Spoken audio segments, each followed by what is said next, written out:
Welcome to Lessons from Life, the podcast that gleans profound life lessons from everyday life stories. Hosted by Dustin Fenton and Brandon Hill.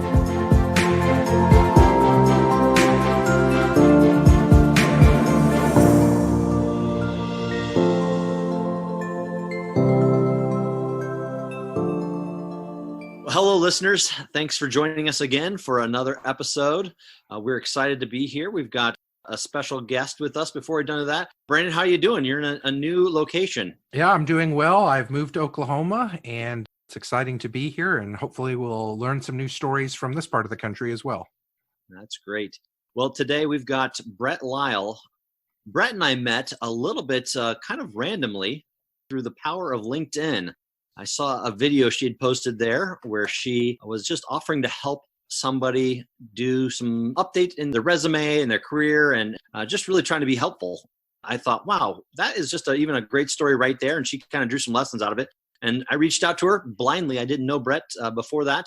Just appreciate her, thanked her for her story. And here we are on the podcast. And so, Brett, I'm wondering if you just give us a little bit of your background and introduce yourself a little bit to what you do now. Sure. Thanks, Dustin. No, I definitely appreciate being on the podcast, and I love storytelling. As you said, I think there's life lessons everywhere, and you really kind of open your eyes and look for them and seek them out. And that's one of the things that I help people do is connect on LinkedIn. How do you network with people that are similar to you? So I think it's a beautiful testament to really what I kind of coach about networking and how to use those algorithms and platforms to really build meaningful connections. So I think it's really cool, and I'm glad to be here. Thanks, guys. Brett, you run a coaching business, is that correct? How would someone get a hold of you? And we can even put that in the show notes. Sure. No, I'm happy to talk about it. That's actually my website is just my name. It's www.brettbrett.lyle.com. You can find some of my kind of coaching services there. I'm always available on LinkedIn and on the other social media platforms. Brett Lyle Coaching is pretty consistent. So should be easy to find. That's the goal.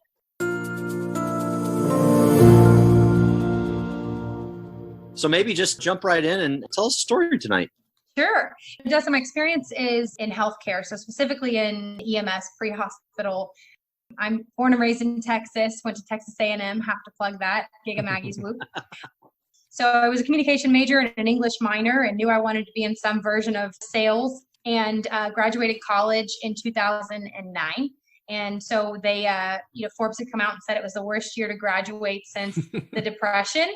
Fast forward, they're probably saying the same thing now, but it was a tough year to graduate, with a lot of layoffs, and had to figure out where to go. I kind of landed in EMS, did business development in healthcare, so private ambulance and air and ground ambulance, and did some business, proposal writing and RFP responses and those type of things, a lot of contract management with hospitals and healthcare systems and cities. And so that's kind of my professional career. But the interesting story that I want to share with you guys is really related to the transition kind of after that. I'm only 33. I just turned 33 in May, but I've already kind of gone through the first iteration of my career, and I'm working on the second.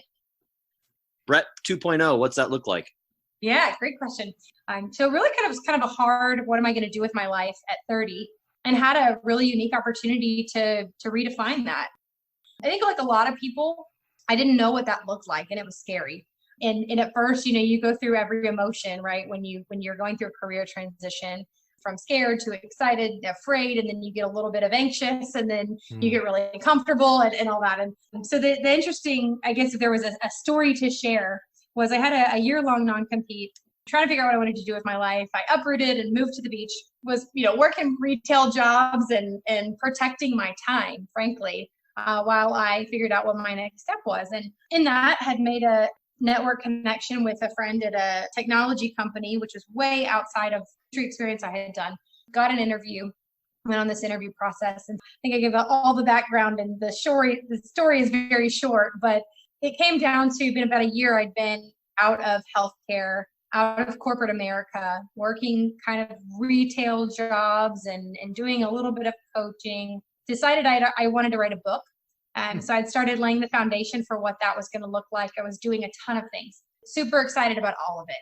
And I had this opportunity to go through an interview process with this organization. It was very on par for my capabilities, very comfortable with what it was. It was interesting because that day I very, very rarely get sick. If I do, it's more like running 90 miles an hour and I get tired and my body just goes, okay, time to rest, take a break, slow your roll.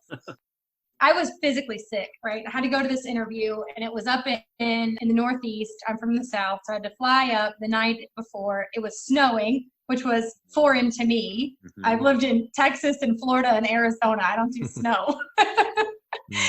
So I get up there. It's a 10-person interview, 8-hour day, not feeling great. And they put me in this little room, just physically small room. It was so hot. I just remember the heater was running. I was sweating, perspiring like crazy. I'm so nervous. It was one of those roles. It was a high enough position in the organization where I had to put together a sales pitch on a product.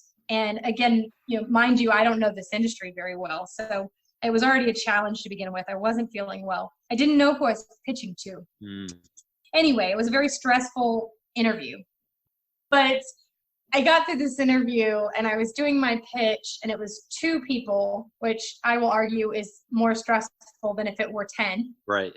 And, halfway through, I'm really proud of my product. And I end up, going through, I think it went well, but not great. Probably running a fever, sneezing and coughing. This guy looks at me dead in the face and he goes, Brett, you are an entrepreneur. And I think my energy for the first time, in that 7-8 hour day, I'm sure I lit up, right? I felt my grin ear to ear, and no one had ever recognized that in me before. And I'm sure very quickly after, my face probably went, oh. Because I'm in an interview in corporate America being told by the hiring manager that I'm an entrepreneur, right? Right. So in my mind, this is like the end of the interview. Okay, great. Yeah, I am. And so I only know that my face said that. I can't hide my emotions. Because he goes, oh, no, that's a good thing. And I thought, yeah, okay, buddy, whatever. Moral of the story, I did not get the job.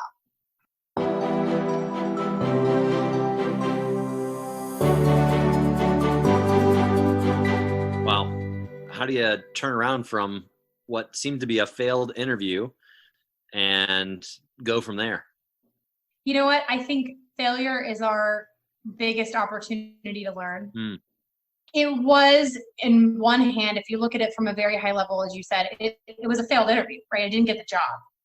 And so did it affect me? Did I feel? Of course. It's part of the process. But I think what I felt more than anything was someone had seen something in me that I hadn't yet validated.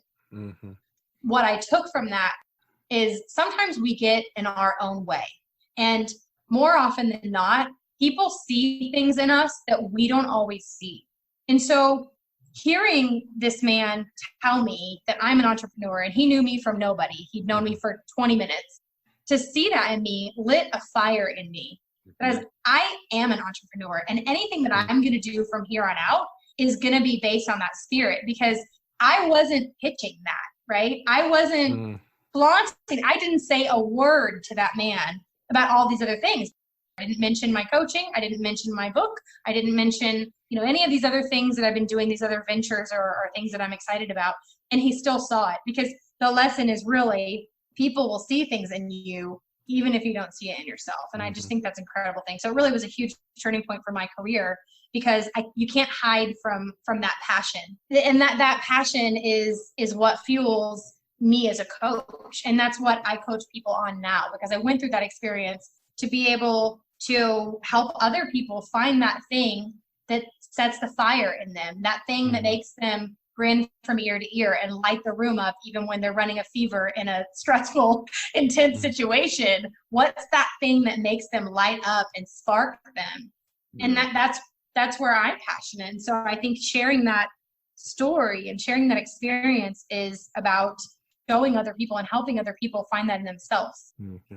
I think you said a couple things that were really telling there. One, you had to be honest with yourself.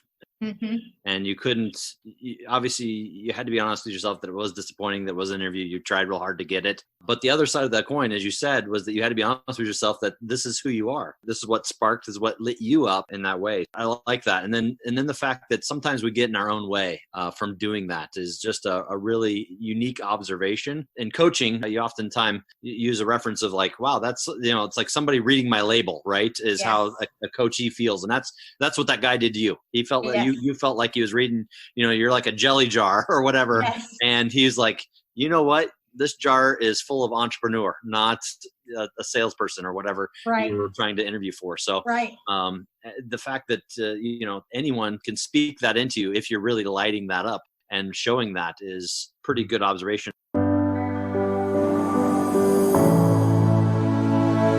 We may have some listeners that are like, I have no idea what I'm doing, and I'm not sure what I'm supposed to be doing. I am applying for these sales jobs, and I don't like it. Sales. It's just what I went to school for sales, or went to school for education, so I'm a teacher, and I don't want to be a teacher, or whatever. How do you discover what lights you up if you just don't know, and you're kind of stuck in the rut of what you've done? Sure. No, I think a lot of people are stuck in that rut, and that's the $1 million question, right? How do you figure out what your thing is? And frankly, I am a huge believer in just brainstorming and thinking through and finding commonalities. And I think starting with questions like, what are the things you're most proud of? What are your biggest accomplishments? And when you don't put a frame around it and say, what are your biggest professional accomplishments? Just what are your accomplishments, right? If you meet someone, a stranger, and you're talking about your life, what do you share? And looking for things, underlying themes within that context. What feelings came from that? What drives you is right in front of you. Everything that you've done, when you make big life decisions, there's reasons you make those decisions and not the other. And so looking at those decision points to say, when I came to this crossroad, this is the path I chose, and really diving deep into why. My big belief, you hear people say, why not, all the time. I do not believe in why not. I believe in why yes. We don't make decisions based on why we wouldn't do something. There could be a million reasons why you should not do it. But if there's one good enough reason, you'll do it. And so finding that one driving reason that is the real thing, that's what pushed you forward, that's what got you to where you were going. Identifying that is really hard because it's like an onion. There's so many layers, right? You took the job because it pays the bills. It was good money. It was what you knew. It was what you should do. It's what your peers were doing. There's a million reasons, why we do the things we do, but really getting to the heart of what was the real reason. It's not money. It's never money. So it may be money that provides something else, right? Does money give you security? Does it give you peace of mind? Does it give you a feeling of control or power or authority? I mean, there's something bigger. It's not about a title. It's about a feeling. And so really being able to take your brain and dive into all those things, whether that's just a list form or a conversation with a coach who can draw that out of you to say, tell me more about this. Why did you do this? What did this look like? How did that make you feel? For example, one of the things I was trying to figure out most recently was, where do I want to be geographically? I took a notepad, took my journal, and really dove into, where am I the happiest? Where do I feel fulfilled? And I looked at those moments, and the clarity was in just comparing what were those moments physically. How did I feel? Where was I? What was the temperature? Was it a mental clarity, or was it a mental engagement, or was it a slowdown? And so filtering through all those things. And I think sometimes those exercises take doing them multiple times, because when you feel a certain way, you bring that lens. And so kind of what I was getting to before is, a lot of times when we do this stuff ourselves and we don't reach out, we don't talk to others, or we don't have a coach or have a mentor or have a peer who we trust or a confidant, and we're just trying to do it on our own, we get stuck. I think that's been, the big life lesson has been, don't be afraid to share and to talk through things and experience the feelings and the moments to be able to get to where you're going. I think you have to do that. That's the lesson that you shared on that video that I saw on LinkedIn, is that you had to be kind of in the moment and not to be afraid of what the outcome might be and put yourself out there. And what you're saying there is even put yourself out to yourself and to be a student of yourself and to not be accidental with that, as so often we do. So that's a good reminder. It reminds me of a quote, and I don't know who it's attributed to, but it goes something like this: the greatest distance of personal travel was between their head and their heart. Ooh. Your head may say, I really want to do this. Or alternatively, your heart may say, I really want to do this. How do I go about doing that? That's powerful.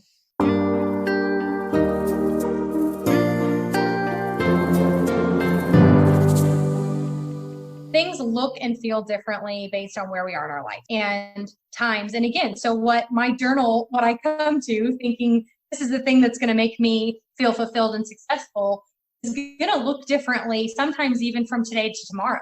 And so revisiting those things and engaging with maybe different people, or maybe it's the same person, somebody who knows you and that you've worked with before, who can see something in you, just like that gentleman did with me. He saw something in me that I knew was there, but it hadn't been verbalized. I hadn't embraced it to be where I wanted to go.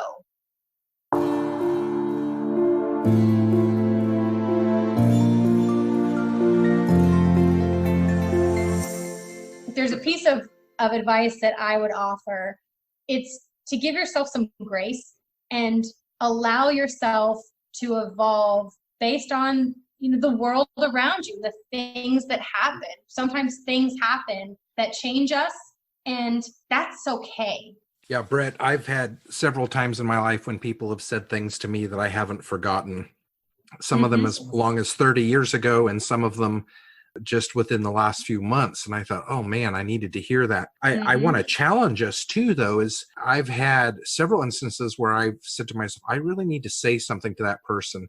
And then I don't, because I'm like, they're going to think I'm crazy. But when I have done it, there's been mixed reactions. Sometimes people are like, I needed to hear that right now. Other times they get mad at me and walk away. But in the long run, every time, eventually the person has come back and said, boy, I really need to hear that. And I've got some stories we could share in later episodes. So we need to have the confidence to say, it's worth saying these things to people because it could be life-changing for them. Certainly want to say thank you for sharing your story, and man, lots of wisdom. It's been really good to engage with this. I certainly feel like I'm inspired to listen more carefully to what people are saying to me as they speak into my life, and also be braver with sharing what I see in other people's lives. So thank you for spending time with us this week. Yeah, thank you, gentlemen. It was nice talking with you, and warms my heart to know that I can affect anybody with my words. So thank you for listening and being a part of my relationship. I'm grateful for that. Thanks for listening to Lessons from Life. We hope that you have learned a lesson today that will help you to be more fulfilled in life's journey. If you were inspired by today's episode, please subscribe and review. You can find Lessons from Life at lessonsfromlifeforyou.com. That is with the number 4 and the letter U. You can also find links to all of our social media on our website. We would love to hear the valuable lessons that you have learned from your life experiences.